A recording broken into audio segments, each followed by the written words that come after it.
good morning. It's time for the Monday Morning Sales Challenge with yours truly, Scott Sambucci. And so the sales challenge for this week, for this Monday morning, is to go back through the, let's say, 10 or 12 sales opportunities that you lost. And you want to choose 10 or 12 that you probably had some reasonably good feeling about. Like you said, okay, there's better than 50-50, or I feel like, we got a chance of winning this deal. So something got pretty far along in your sales process.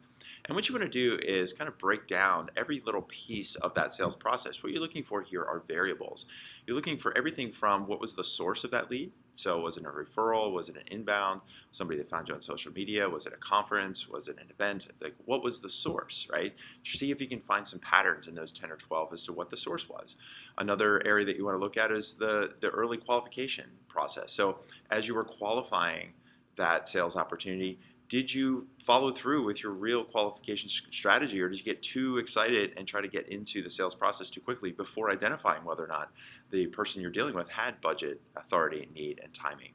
As you were moving along in that sales process, did you do the proper needs analysis? What were the competitors that you were working against? Who were the buyers that you were talking to? Did you talk to everybody that was concerned and who were stakeholders in that sales opportunity, or were you just relying on one person?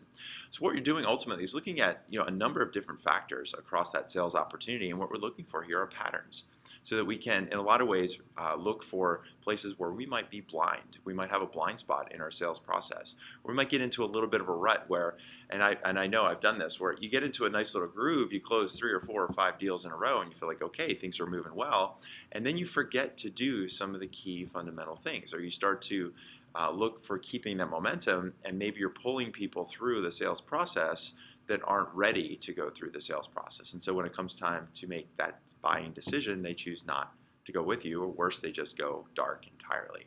So what we want to do is make sure that we're identifying any gaps or risks in that entire sales process that might be preventing us from pulling in and acquiring those sales leads, those sales opportunities as customers. So that's my challenge to you. Take your last 10 to 12 sales opportunities of the last month or two that you've lost. Again, ones that have been you felt reasonably good about, at least they got pretty far along in the sales process, and just start breaking down the different parts of the sales process and making sure that you're doing everything correctly, from what was the source to how were you qualifying, were you doing the right needs analysis, were you talking to all of the buyers, did you have a clear plan of action. Just make sure that you are identifying any places of inconsistency in your sales process so that you can go back and fix that. So that's it. That's the sales challenge. Go back to those last 10 to 12 and see where you might have a gap or a place to improve your sales process. So that's it for now. Have a great week, and we will see you next week with the Monday Morning Sales Challenge. Scott Sambucci signing off.